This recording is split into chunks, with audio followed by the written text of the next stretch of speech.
friends, welcome to In Divine Timing. I'm Z. This is where we get real about healing, alignment, and uniting with soul self. So if you are ready to level up, then you're in the right place. Let's dive in. Thanks for joining. I hope that everybody's doing so great today. In my last episode, guys, I was talking about how change was bullying me into submission. So this episode, I decided to go over 5 things that I do when change comes in to bully me into my becoming. You know, it's real interesting to me how I am the kind of person that really loves to grow. All the while, I also face a lot of adversity internally when I'm going through change. So there's a lot of self-discovery that's happening over here. First thing that I love to do when it comes to change, bullying me into surrender and submission, is to stop and get still. I like to take time to regulate my nervous system before I take any action. And I've been saying this for a very long time. Like before I got all of my certifications, before I got into the spiritual aspect of things, I would always say I don't like to make decisions when I'm feeling any sort of extreme happiness, extreme anger, extreme sadness. I just want to be neutral and level-headed, so I'm clear and balanced before I make a decision. And I feel like this is so important because you honestly can just make stupid ass decisions if you're too excited, if you're too angry, if you're too sad, you know. Understanding what safety and peace looks like and feels like in the body will create peace and safety in whatever decision it is that you decide to make after you've regulated your nervous system when change comes. I like to slow down, get present, ask myself, what is it that I'm feeling right now? Where in my body am I feeling right now? Where in my body am I feeling what right now? And what is this emotion, this thing that I'm feeling, trying to teach me? Asking these kind of questions are important because you want to create your story from a place of choice rather than survival. So next time you feel like change is coming in and bullying you into submission, stop, get still, take some time to regulate, take some time to feel into your body, understand why it is that you're feeling what you're feeling before you move forward and make a decision, or even before you move forward and name it to be something that it might not be. When I get hungry, things are different after I eat, and I'm sure that you can relate with that. The second thing that I love to do when change comes in and bullies me into surrender is to take a step back and to remember where I'm going and why the fuck I'm doing what I'm doing. A lot of the time, anxiety, fear, frustration, imposter syndrome, sadness, all of those things can make us feel like we're not good enough or like we're not capable. And something that I've personally come to learn and that has brought me a lot of peace throughout my journey is understanding that what I'm doing is for God, is for the collective, is for the universe, because we are all the same. So when I personally am going through change and, you know, it's bullying me and pushing me around and I have all of these limiting feelings that are coming up in my mind, I really like to take a step back and remember, why is it that I'm doing what I'm doing? It's not for attention. It's not for money. It's not for the views. It's not for anything other than for God. For God to be able to experience her best experience through me. and through all of us. And I feel like God has given me this beautiful gift to be able to create and connect and inspire and teach and speak and move and do all of these awesome fucking things. And so I love to use these tools that I've acquired over my time to help other people, other souls, experience themselves in the most elevated experience that they could have. So don't let the moment of change or frustration or anxiety or the moment of depression make you forget why it is that you're doing what you're doing.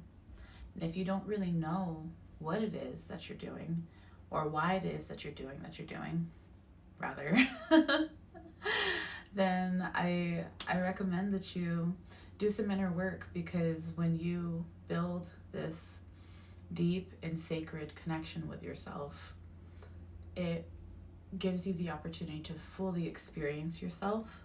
And this is where you're going to truly find love and joy and happiness. And if you are looking for some support with that, join the Elevated and Sacred Embodiment Collective. This is my private community where I help people unite with themselves so we can all unite together. Change can feel pretty chaotic when it is that you lose your long-term orientation. So when you take a step back and remember why you're doing what you're doing, it gives context to the discomfort that you might be feeling in that moment. Number 3, the third thing that I love to do when change is pulling me into submission, I like to take my power back. I like to reframe the disruption into something more of a curriculum. What is it that I am learning from this experience? If this change was here to teach me how to grow, to teach me how to expand, to teach me how to mature, what is it that it would be saying? If this change was unable to speak, but only able to get the message through action and experience, what is it trying to tell me? And this takes you out of the immediate experience and into a third-party experience where you then become the observer. When you become the observer, you don't take things so personally, and it gives you the opportunity to expand and grow. This moves you from victim consciousness into student consciousness, and then the growth becomes intentional instead of accidental. So the power is in your hands. The fourth thing that I love to do when change comes to bully me into surrender and submission is to choose who it is that I am becoming. What identity do I want to move forward with? Who am I being in this experience? In this moment, who is it that I'm going to choose to be? Am I going to be a victim to my circumstances? My hand didn't even want to open up to that if you're watching the video. Or do I want to be the hero of my story? Do I want to be main character mode?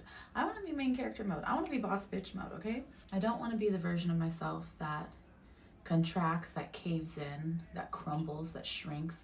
I want to be the version of myself that is courageous, that lives embodied in trust and truth and integrity and expansion. When you decide to take the moment to make this decision, to choose who it is that you want to be when change is coming, you're not just changing your habits, you're changing your identity. When you decide who you are going to be in change, your actions naturally follow. And honestly, when you choose the higher, the dopamine rush is really nice. The fifth thing, and I feel like this is so fucking key. I was gonna say such, but it turned into so. The fifth thing that I love to do when change comes to bully me into submission and surrender is to take one small step. Confirmation barks, one small step of aligned action to move the energy and to anchor in the identity that I am choosing to be, step into, embody. The clarity that you are looking for when you feel disrupted by change it comes from movement, not overthinking. And you can think while you move. It's the movement that's giving you the clarity, because the movement allows you to intermingle with the energy of who it is that you're becoming. So you can see what it is that aligns and what it is that doesn't align. But if you don't take action and you just think and think and think and think, you're never going to allow yourself to experience this new version of yourself. So ask yourself, what is one small, loving, aligned action that I can take today that is supporting the version of myself that I'm becoming? This is super important because change stagnates when energy is trapped in fear loops, okay? But action grounds insight into reality, even if it's just one tiny step. And honestly, it's the small steps that matter. It's the small steps that make the big steps. Think about a baby, okay? You don't pop out the pussy taking big ass steps. First you gotta learn how to crawl, and then you gotta learn how to do your little walk, and then eventually you learn how to run, and the steps get bigger, and then you get bigger. Friends, if this video resonated with you and you are in a season of change right now, and you don't just want mindset shifts, but you want embodied tools to help you move through this change, the Frequency Shift Manual is designed to support you in these exact moments. When change comes to bully you into submission and surrender, it is really asking you to be more than you were. It's asking you to expand into your soul's truth. If you want to take it a step further and you're ready for community, if you're ready to take responsibility over your embodied level up, join the Elevated and Sacred Embodiment Collective. This is my private community where we do the inner work to align and unite with our soul's truth and our soul family. If you love this episode and you would like to stay connected with me, you can find me on Instagram, YouTube, and TikTok, all under the handle @untethered.living. Until the next episode, my friends, thank you so much for being here with me. And remember to trust your path, trust your timing. I will see you in the next episode. I love you so much.